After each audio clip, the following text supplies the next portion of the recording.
And these are the things that you require for the admission. First of all, for the physics-based masters or PhD,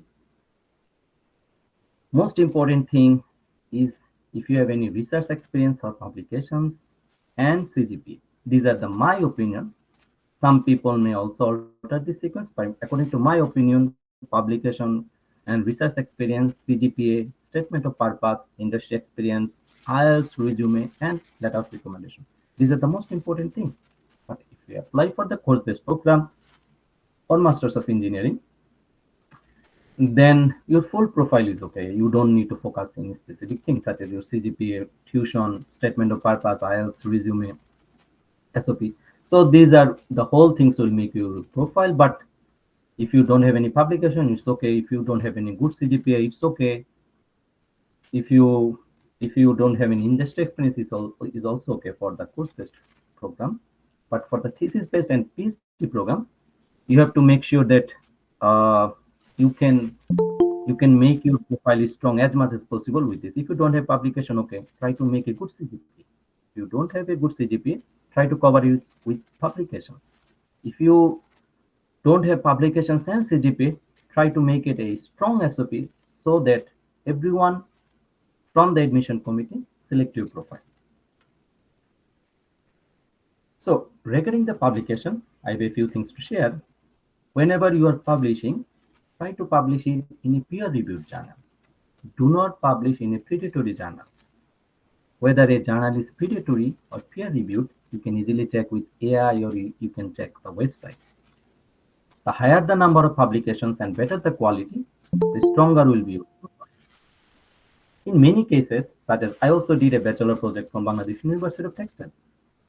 As if you have already, as you are gonna do a project as part of your bachelor, or if you already did, try to publish it.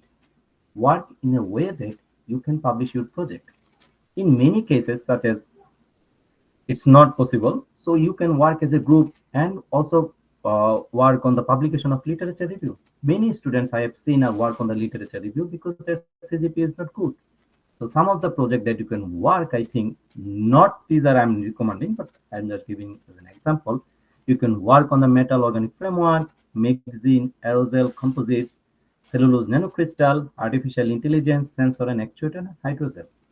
Some people I have also seen are doing the same project on Arduino-based wearable sensor, smart textiles, sensory textiles, electroconductive materials, and advanced characterization.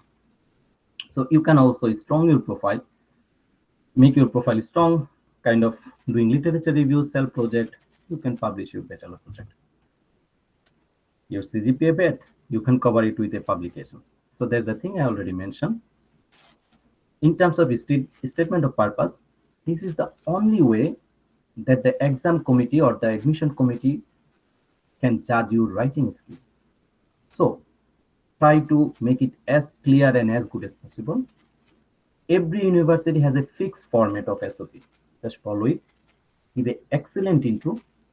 Mention your research, academic profile, job experience, or that are relevant to the program. Mention why you want to join this program. Try to be unique. If you have any contact with any professor, what you want to learn from this program, what is the benefit or outcome of this program or learning, and is there any specific skills required for this program that you have. Don't you need to know you should do for the SOP is don't use AI based complicated word and sentence. If you have to use it, don't strictly copy paste it, just paraphrase it, write it in a simple language. Again, make sure that there is no typo. I repeat, make sure there is no typo. If there is any typo, they are going to reject your application straight away. I have seen many candidates are rejected due to the typo.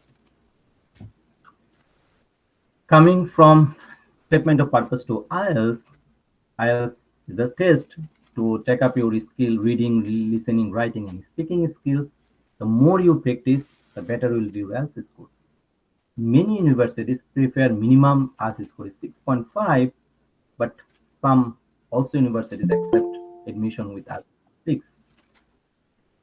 So there are different IELTS institutions, British Council, IDP, where you can give your IELTS. My personal recommendation is Give IELTS to any institution where you can challenge your score. I have seen many students scoring kind of 7 from 6.5 after challenging the score. So you can challenge your score. Make sure you know that you can challenge your score to that organization and give your IELTS. Resume, coming from IELTS to resume. So these are the things. If you follow, your resume will be strong. If you don't follow, if you want to add as much as points, that gonna strengthen your profile. Give a good overview that summarize your whole profile in 2 or 3 points. Mention your academic result and any relevant course. For example, if you're applying for a computer science program and in your bachelor you did a computer fundamental course, you can mention that you did a computer fundamental course. If you have any research, publication, or project, mention it. If you don't have too much research, but you did the bachelor project, you can mention the novelty or finding what is the, and don't be too expressive. I have seen many board exam students are rejected because they express too much. So the professor thinks that that guy already knows everything. Why I should hire him? So don't be too expressive. Just be straight whatever he asks. You should be confident. If you don't know anything, you accept it and apologize it. It's okay that you can't know everything. It's okay. Whenever you have an interview schedule, go through the full profile of the professor. Take a comprehensive idea regarding his research and regarding his course. At least if you don't get the time to study everything, just go to the abstract of his paper so that you can get an idea whatever he is doing. So these are the admission process that I'm discussing. And these are the visa application process for Canadian visa. If you get admission, the common application process or you have to go to the ircc.canada.ca website and you have to apply for the visa. Normally it takes 1 to 3 months to get the visa. And I have mentioned the information for the verification. You can also go to the canada.ca or ircc.canada.ca and every information is available there. So if you are applying as a single person, you need to show 20,000 Canadian dollar that you have for the admission in Canada. So say you have a $10,000 scholarship. That means the rest of the amount you have to show that you have that minimum finance to support your study and living. If say your scholarship is 25,000, but you have to show 20,000, that means you are over. You can show some extra amount, but it's okay. So as you are showing your amount, you should show the bank statement, and if the source of funding is job, you should mention the salary certificate, pay slip. If the source of funding is business, you should mention the tax business bin number, and you should always show the tax certificate, whether it is job or bin. A tax indicates whether you are a good citizen or not. If you have a property, there is a common case that I have a property and I don't have so much funding. So you can also convert the property in liquid money, such as showing that it is a $3 lakh property, $4 lakh property. It's also common that I don't have too much money and someone can sponsor me, such as my father-in-law. You can also do affidavit. And another thing you have to mention as a tie, that you are coming back to your country. If the visa officer don't see that anything you mention regarding your ties, they're going to reject your visa. So try to show some ties, that you have a job, that you need to return to your country. You have a family, your mother, you have to return to your country. Or such as you have a cold allergy, you can't survive in cold country. So you have to return to your country to survive. That's if you have any doctor document or anything, you can mention.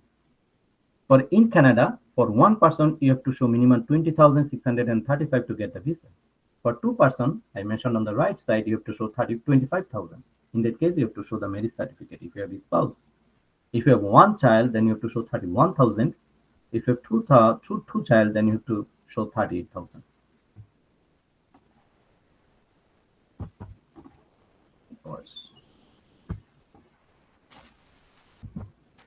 Okay, now coming from the peer application to job opportunities in Canada. As a student, you can work 24 hours per week. So you can work part-time, but in spring summer you can work as a full-time, or you can work as a part-time. You can do two part-time. Most of the students do the full-time job in spring summer and manage the funding for the whole year. For example, if you earn 4,000 per month, so for 4 months you can earn until $16,000. So that's enough for 1 year tuition. So that's how most of the students are managing their fund. If you have a spouse, she can work in full time. There is no hour limit, and she can also support you. In terms of living cost, it varies from city to city. I live in Edmonton, so I can give you an example. If you live as a single person, it can cost you around 450 to 600 because you are sharing the apartment with other student. Food cost can cost you around $200, but there are some third parties organization called, we call it food bank, they sometimes give you the food benefit. Then that cost will kind of reduce to $100. They will give you some food support, and miscellaneous cost around $100, so it will cost you 800 to $900. If you live with your spouse, then it can cost you around 1,600 to 1,700, because one bedroom in Edmonton will cost you around $1,200. So this is the roughly approximate cost. If you live single, it will cost you 800 to $900. If you live as a family, it will cost you 1,600 to $1,700.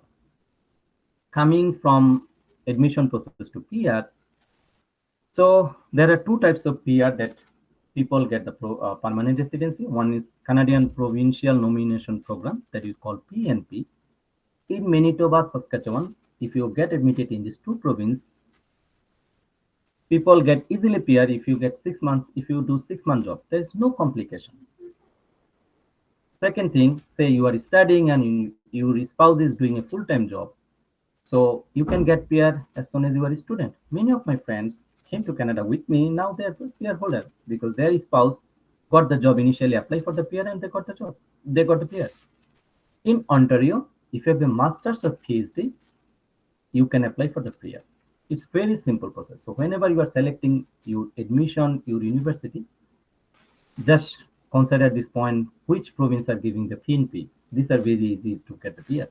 But the common process, another process is Canadian Experience Class, which will require your Canadian degree that you're going to have with your PhD or Masters. You should have 1 year Canadian job. You should have a good IELTS degree, good IELTS result. You should have a kind of job experience outside in Canada, and your age should be within 30. That's also another factor. So if you choose any Canadian university, try to choose if does it offer any Canadian provincial or Canadian PNP program. That's going to be easier for you. Coming from job to career, there are different types of textile-based jobs are available in Canada, such as R&D and quality, Arc'teryx, Lululemon, and Marks. Many of our Christian brothers are working there. In manufacturing, you can work in TV Textile. Testing company are available, such as SGS. Research assistant, you can also work in different universities, as I did in University of Alberta. Uh, Now I'm coming to pros and cons. Sorry. Uh, I have to put the charger. Sorry, just give me 1 minute. So the pros is it's a environmentally healthy country. Canada is was one of the most healthiest country in the world. So no air pollution, nothing. Everything is good. It's a developed country. There is too much social safety. You can walk around at 2 a.m., 3 a.m. Nobody's gonna harm you. It's safe. Income is high.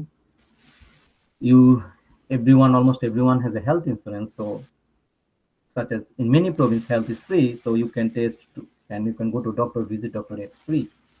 If you have child, they're gonna give you 600 to $800 per month until he turns to 18. So there's anyone who has child in Canada gets huge benefit. He's getting $800 from the government. But there are some cons, which includes cold weather, lonely, you have to stay away from your family, and you have to work hard. That's another thing. There's the final part conclusion. So this is my email. If you have any question or anything, you can reach out to me, first one or second one. And thank you for your time. And I apologize again for the delay. And I have one thing to share that I'm gonna stop the presentation. I'm gonna share it. Okay.